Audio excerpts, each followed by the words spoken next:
Eccoci qua ragazzi, salve a tutti, bentornati sul canale e benvenuti in questo nuovo video di calciomercato. In casa Napoli volevo analizzare e condividere con voi alcuni numeri e caratteristiche sia per quanto riguarda Kevin dello Shakhtar, se ne è parlato in questi ultimi giorni, e questi due nomi aggiunti, ovviamente in relazione ancora all'esterno d'attacco come Solis del Bruch e Schade del Brentford. Se ci guardiamo intorno in Europa e con calma, così come sta facendo il Napoli, vediamo che per caratteristiche ci sono profili molto ma molto intriganti a prezzi molto più bassi di quelli che si stanno sparando, voglio 40, 50 e 60 per chiunque. La situazione Caiuste: c'è un'offerta da una neopromossa in Saudi Pro League e Zerbin alla Cremonese, ovviamente in prestito con diritto di riscatto che potrebbe diventare un obbligo. Fatemi sapere la vostra qui sotto nei commenti, mi raccomando iscrivetevi al canale attivando la campanellina così restate aggiornati ogni qualvolta esce un nuovo contenuto, e se vi piace il video un bel like, fa piacere al sottoscritto e diamo come sempre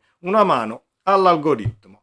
Caiust: è arrivata un'offerta ufficiale al Napoli per Caiust da parte del Neom, club saudita neopromosso in Saudi Pro League. La proposta prevede un prestito oneroso da 2 milioni di euro con diritto di riscatto fissato a 7 milioni, secondo quanto riportato da Matteo Moretto, eccetera, eccetera, sul suo canale YouTube. Si tratta di una pista nata a sorpresa e il Neom, alla ricerca di rinforzi per affrontare il salto di qualità nella massima serie, vede in Caiust un profilo interessante per il centrocampo.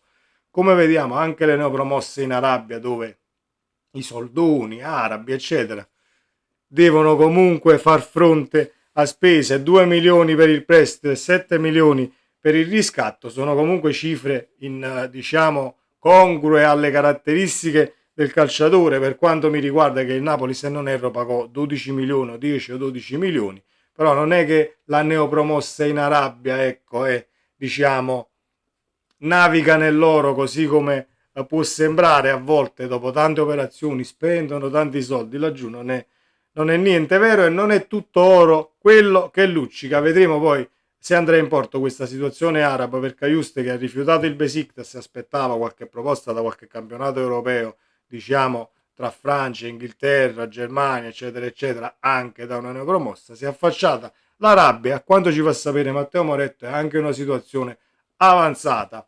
Salutiamo Zerbin per quanto riguarda l'approdo alla Cremonese, prestito con diritto di riscatto che potrebbe diventare un obbligo, ce lo fa sapere il Napoli e anche la Cremonese sui canali ufficiali.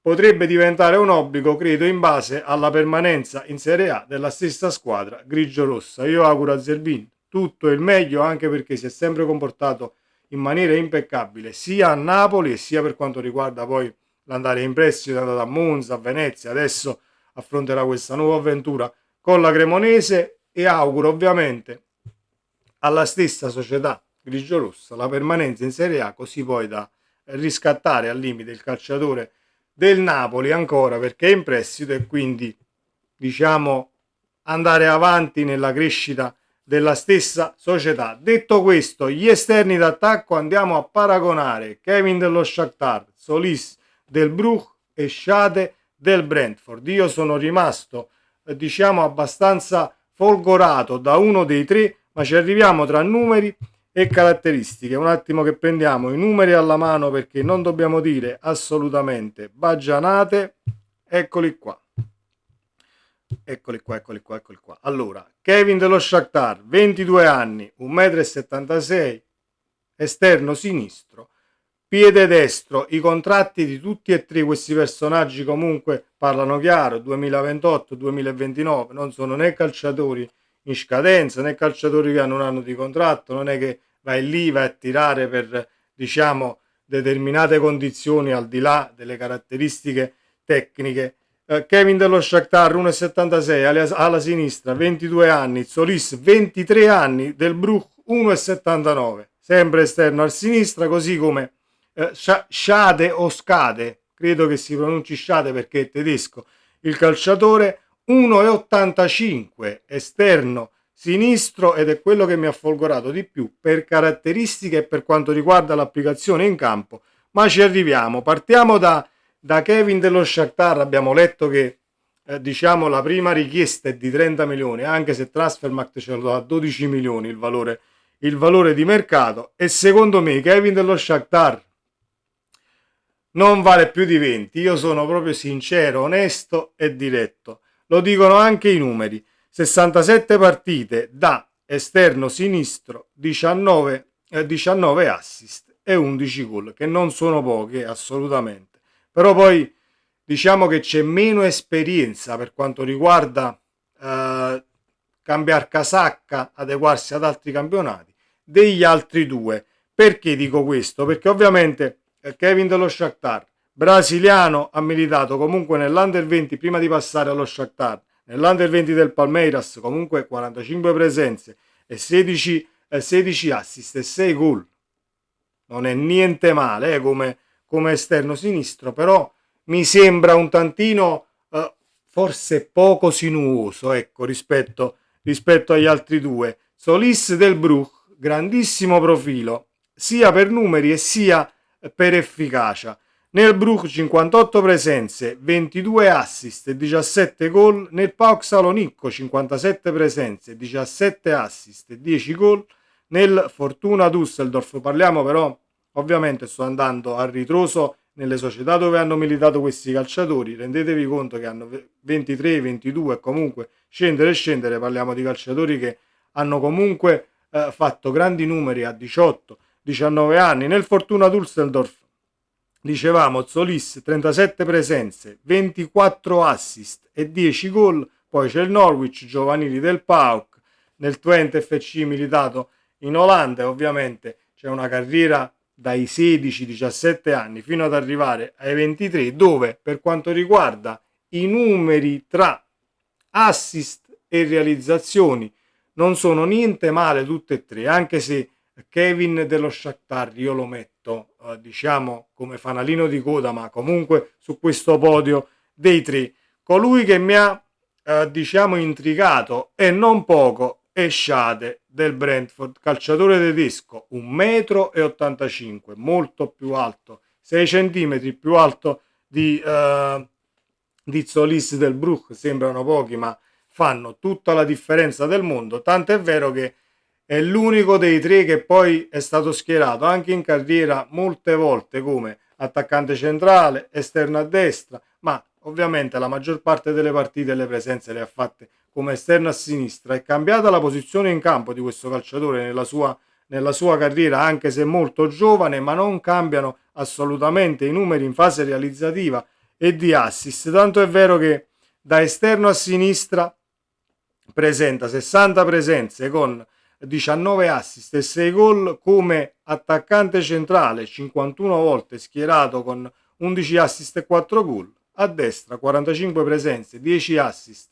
e 9 gol e via cantando. Con il Brentford ha fatto 74 presenze, 14 assist e 5 gol. Sono numeri più bassi, tra virgolette, di quelli di Zolis del Bruch, che potrebbe essere un grandissimo profilo, ma dal punto di vista poi ovviamente io vi invito ad andarveli a vedere, andare a ricercare video e caratteristiche di questi calciatori per diciamo avere un confronto più a 360 gradi per quanto riguarda soprattutto Schade del Brentford, perché nel portar palla, nel tocco palla e per quanto riguarda diciamo l'essere più fino, ecco, meno rozzo per movimenti e per caratteristiche, a me ha impressionato anche perché ci sono tantissime situazioni dove di testa questo calciatore, Schade del Brentford ancora, ricordiamo, ha un colpo di testa da numero 9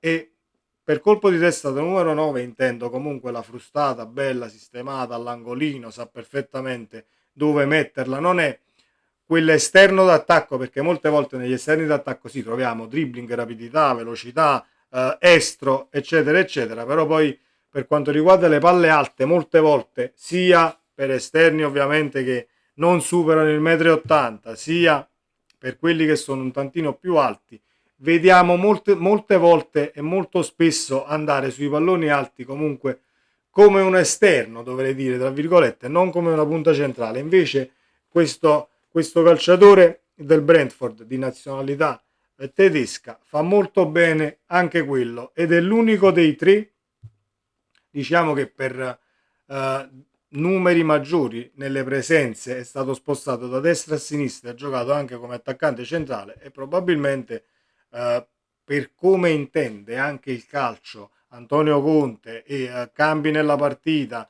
adeguandosi all'avversario, potrebbe fare sicuramente al caso del Napoli. Il valore di mercato per quanto riguarda Shade del Brentford è 30 milioni, quello che ci dice Transfermarkt, terzo lista a 25 milioni. Comunque saranno tutte e tre operazioni che, se vai a bussare alla porta, si parte da 30 milioni come abbiamo visto per Kevin dello Shakhtar, vogliamo 30 milioni, siamo d'accordo, ma Kevin dello Shakhtar dal Palmeiras è passato allo Shakhtar Donetsk, non è che ha fatto, che ne so, Palmeiras, Wolverhampton, Hoffenheim, eccetera, eccetera, e poi ovviamente è spaccato. Quindi ecco perché sono scettico un tantino sul calciatore dello Shakhtar, che comunque sono profili molto ma molto validi. Vedremo il Napoli su quale virerà. Volevo assolutamente condividere queste informazioni e le caratteristiche di questi calciatori, perché sappiamo tutti quanti che nella sezione commenti sotto ai video del nostro canale e della nostra community ci sono sempre conversazioni molto ma molto costruttive, e quindi mi piace sapere il vostro parere. C'è stato un summit di mercato e chiudiamo tra De Laurentiis e Conte, a quanto si legge l'altro ieri ad Ischia. È uscito fuori che potrebbe delinearsi una situazione diciamo per quanto riguarda l'investire i soldi su un altro centrocampista molto fisico, ma Conte è stato chiaro, almeno a quanto ci fanno sapere, deve arrivare l'esterno d'attacco a sinistra prima ovviamente di subito, e quindi non la situazione, che non ricordo chi l'ha scritta, quella situazione tra ieri sera e stamattina, il Napoli potrebbe comunque puntare su Raspadori non prendendolo il quarto esterno d'attacco. Io credo che il Napoli potrebbe e può puntare su Raspadori, ma prendendo comunque l'esterno d'attacco a sinistra, perché Raspadori prevede tutta un'altra situazione di gioco, e non è che diciamo puoi sostituire l'esterno a sinistra con Raspadori mettendolo a giocare sulla fascia così come hanno fatto in tanti. Conte è stato l'unico che ha detto, che non ha detto, ecco, può fare l'esterno, può fare il centrocampista, può fare la mezzala, può fare l'interno, può fare il portiere, può fare questo e può fare quell'altro. L'ha messo in condizioni mentali e tecnico-tattiche per rendere al meglio in campo, e io, lo sapete anche voi, me lo terrei stretto Raspadori. Però Conte è stato categorico, l'esterno d'attacco deve arrivare, così come potrebbe arrivare, e chiudiamo, il sesto centrocampista molto fisico che è uscito ovviamente da questo summit di mercato. È un Napoli che potrebbe riaffacciarsi per Musa del Milan, ma seguiranno aggiornamenti nei prossimi giorni. Fatemi sapere cosa ne pensate, ci vediamo nel prossimo contenuto, sempre Forza Napoli, ciao!